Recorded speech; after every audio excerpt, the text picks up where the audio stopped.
Being a licensed medical esthetician, I have seen it all. And it's interesting because when I originally went to school for aesthetics, I can remember the course in eyelash and eyebrow dyeing. And I remember how much our teachers drilled into our brains that professional grade eyelash and eyebrow dye can, at its very worst, harm your client, and there's even a potential for blindness. So that's what I went into it with, and I learned a few techniques that I've kind of developed over the years when I'm doing eyelashes and eyebrow tinting for my clients. But obviously in the lockdown, I would do it on myself. And what I realized is there are quite a few tutorials on YouTube on how to dye your own eyelashes and your own eyebrows, but very few from an actual professional. Now, I will caveat this entire video by saying, do not dye your own eyebrows or tint your own eyebrows and eyelashes. It's dangerous and you could make yourself go blind. However, if you choose against my advice to do this, I will allow you to watch how I do it on myself. Again, I'm telling you not to do this at home, but you can watch the way that I do it on myself at home. I really like the Reflectosil product the best, and you used to not be able to buy this unless you were a licensed esthetician, but now you can buy it on Amazon. So thank you, Amazon, where you can buy everything.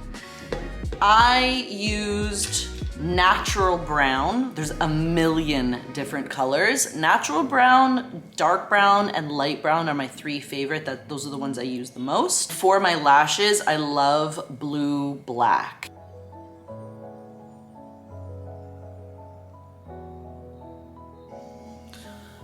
I'll also put some fast forwards in the bottom, so if you're only interested in brows or lash tinting, you can skip ahead and just watch that portion.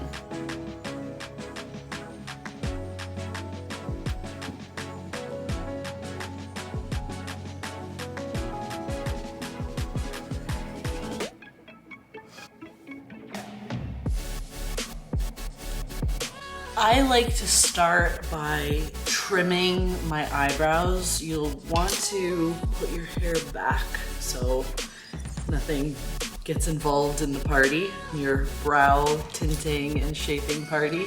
I was just about to say that the trimming of the eyebrows is the part that I see people messing up the most. But to be honest with you, I see people messing up this entire process. That's why I was so excited to do this video, so that you could see the way that I do my eyebrows and my eyelashes, but I'm going to tell you each step of the way where people usually go the most wrong. With trimming the eyebrows, it is very easy. In fact, put down the scissors. Don't pay attention for 1 second. It is so easy to cut too much hair. And when you cut too much of your hair, you end up with these steps, lines in your eyebrows. So you want to take off too little rather than too much, and you will actually be absolutely perfect. I start by brushing all of my hairs way up. Also, so many people see my big grandpa hair right here. Look at that guy. I look like a wise owl. People pull those hairs out, the big grandpa hairs. Do not do that, because those big wise owl grandpa hairs are actually very thick. So when you pull them out, you're going to be the proud owner of a hole in your eyebrows. So let's not do that. Pushing all of my hair up and making sure that none of my little baby hairs are going to be chopped off in the process.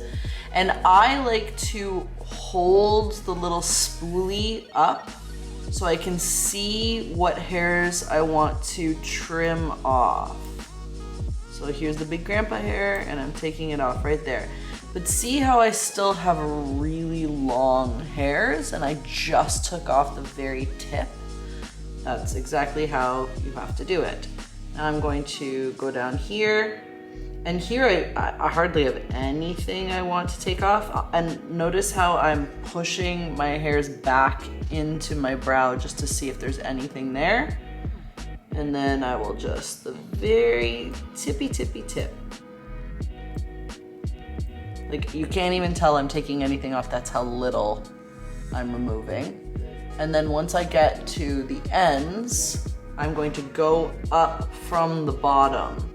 And again, doesn't even look like I'm taking anything off, and that is exactly the perfect amount.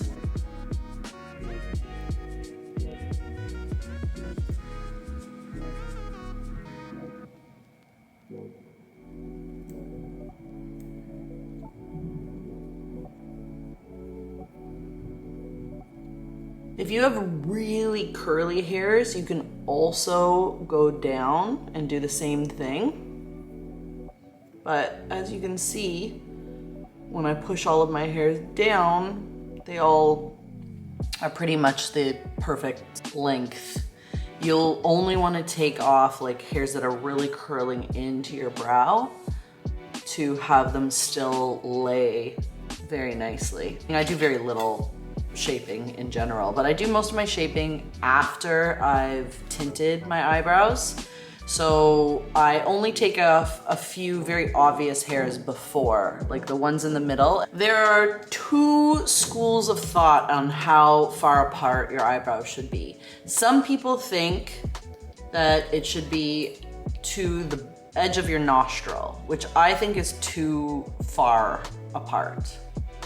And then I think, and some other people think, that it should be to the ball of your nose, which is exactly what I do.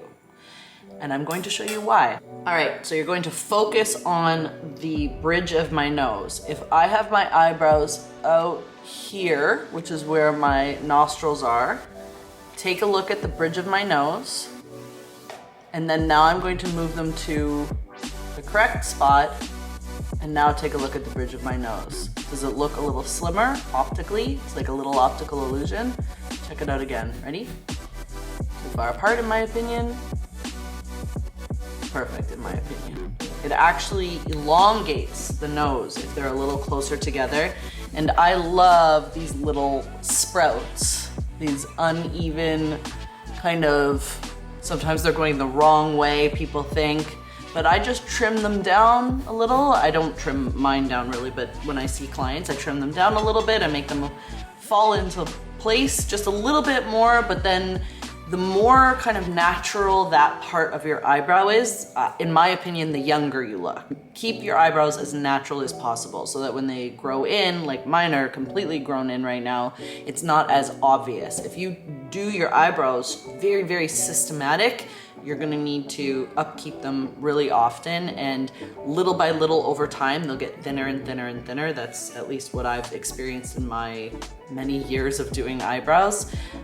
It gets out of hand for a lot of people. They get too close to the project, and really they should just be fired and leave their eyebrows to the professionals. But if you don't have a choice and you're at home right now, this is a good little step-by-step to try. So I'm going to take out just the hairs right in the middle. I'm not going into the shape yet, just the really obvious ones. And you want to take your time when you're plucking your hairs. Sometimes I watch people and they're like ripping their hairs out. It's not good if the hair breaks halfway, then you'll get a bunch of little like ingrown bumpies. So you really want to make sure you grasp the hair and pull it out with the direction that it grows in. Don't go against it, because then there's a greater chance that you will break off the hair inside your eyebrow. Anytime I'm tinting my eyebrows and my eyelashes, I like to put on an eye mask. The intention of this is not to act as a complete shield for any tint. You will be able to see in a second. I'm quite careful when I put tint around my eyes, especially when I'm doing it on myself. So this is more like an opportunity for me to do a hydration mask. And yes, if something does kind of smudge, then this makes it so it won't go under my eyes. But I keep it a little bit further away. I don't go right up to the lash because I don't want anything kind of wet near my lash when I'm trying to tint it. It feels so good. I like the Reflectosil brand. That's what I use in the studio. I like that it comes with this little tray, so I'm going to use the brow in here and my eyelashes in here. We're gonna start with eyebrows, little dollop, and then this is the activator. And I like to do 6 drops. 1, 2, 3, 4, 5, 6. Let's do 7 because I put a little bit more in there than normal. And I'm just going to use a nice, clean eyeliner brush for added precision. I will tell you that when you do use an eyeliner makeup brush, it will dye the hairs of your makeup brush. So by the end of this, I will now have a black brush, and I'm okay with that. Really take the time to get the correct kind of moussey texture. Then now I'm going to wipe off my brush so that it's almost like putting eyeliner on, just a little amount. And then I'm going to start feathering it into my brows. Kind of like I'm drawing in my eyebrows.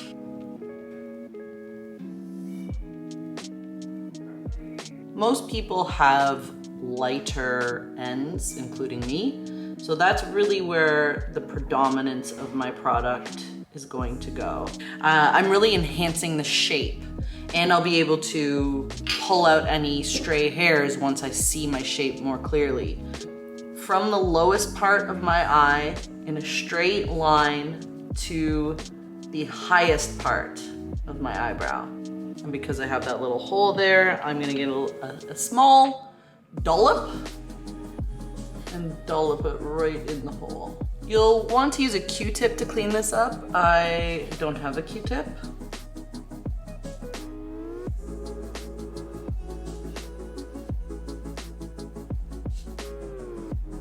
Okay, depending on how quickly your eyebrows lift, mine lift very easily, very quickly, and there's no gray hairs in my brows that I'm trying to tint yet. So I like to leave this on for only about 5 minutes, and then I just wipe it off. Ta-da! So bold, so beautiful. I'm going to just wash my face now, and unless you like dye on your skin, I don't, because my eyebrows are already quite bold.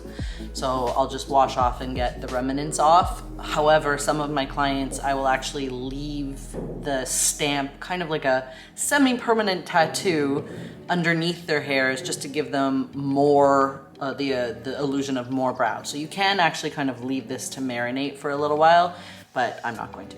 Be right back. My brows are rinsed, so this is them tinted and trimmed. Let's shape ever so slightly. I'm going to start with this guy. And so same philosophy, from the lowest point of my eyebrow to the highest point of my eyebrow is a perfect straight line.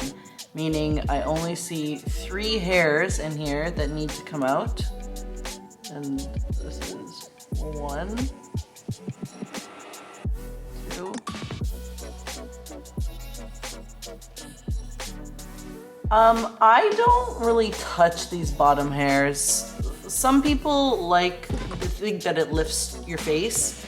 I have a philosophy where I just do less, and especially if I don't notice it, then I just don't touch it, because the more you do, the more there is to maintain. Now you can see the difference, just a little bit more lifted. See, this still has a few little hairs dragging me down. It's a straight line, so there's about 4 or 5 hairs in here that I'm just going to pick up, and I'll show you my little technique too. So these ones are the obvious ones, right? Like they're not even in the shape. So pull those out.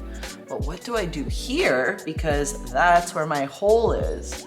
So I don't want to simply just pull all of these hairs out, because it will actually make it look, that will highlight the hole more. So instead, what I'm going to do is I'm going to pull out the thick one in between the 2 other ones, and this thick guy right here. When in doubt, don't pull it out. That's your new mantra. So that is all I do. Let's dye the lashes now. For my lashes, I'm using the Reflecto-Sil again. But I'm using it in black blue. I find that it has kind of a coolness to it. You can't really tell, it just looks black. But anything blue close to the eyes has an optical illusion to make the whites of your eyes look whiter and brighter. I'm going to use less, significantly less than half the amount of product I used for my eyebrows. I'm also going to use less of the activator. So I'll use probably 3-4 drops, and I've cleaned and dried my eyebrow brush. You can see it's already starting to turn a different color. And now I'm really going to take my time, mush, mush, mush, mush, mush, and make this into the most optimum consistency to be able to tint my lashes and not fall into my eyes, which is where the danger is. We do not want to get this in our eyes whatsoever. I wiped off the brush again, just so that there's a manageable amount of tint on the end of my brush, and that is what I'm going to use for my lashes. And I'm going to start by using it like mascara. And my eyelashes especially are lighter on the ends, so I'm kind of paying special attention to the ends. It's important too for this that you keep your chin up. If I were trying to do this looking straight on, I would stab myself in the eyeball. So you really want to keep your chin up and keep the tint as far away from your eyeball as possible. I just did both focus on the tips, both of the tips, but now I'm going to work my way down just a little bit more to the base. I have really light under lashes, so if I'm feeling extra brave, I will touch just a little bit on the bottom as well. And if you get any on the skin, first of all, don't get any on the skin. If you do, just immediately clean it up with a Q-tip, like a little bit of a damp Q-tip. It's at this point that I will say, if there's any kind of stinging or discomfort, you've done something very, very wrong, and please wash your face immediately. You'll want to start with something dry to remove everything. But if there's no discomfort, no stinging, then you're right on the right track. I like to leave this on for about 5 minutes, and then I do a secondary little trick to make sure it's gotten every little baby hair. So I'll be back in 5 minutes to do that with you. I'm so excited. You're going to need a spoolie for this, as well as a tissue. And all I'm going to do is very gently comb through my lashes. What this is going to do is take off any kind of excess clumps, and I'm going to use the tissue just to wipe off the tint so that I can keep going all along my lashes. So it takes off clumps and then it redistributes to any little baby hairs. Okay, now there's hardly any tint left on my lashes. However, I want to maximize the depth of this tint. So I'm going to leave this on for a good 20 minutes before I wash my eyes. Again, any stinging or discomfort and I will wash it immediately. But I like to try and get this to marinate as deep and long as possible. It's been just under 20 minutes. I'm going to pull off my eye masks with you, and then I will go and wash my face and we can look at the final results.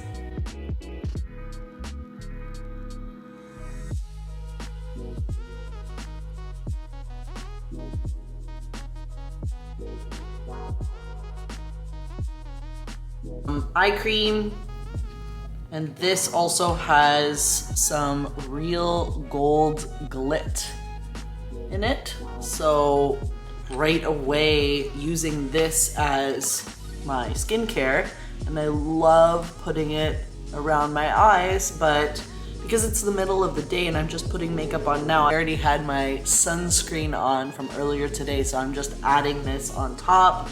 And I'm really making my whole face impossibly hydrated, but the emphasis is around the eye area.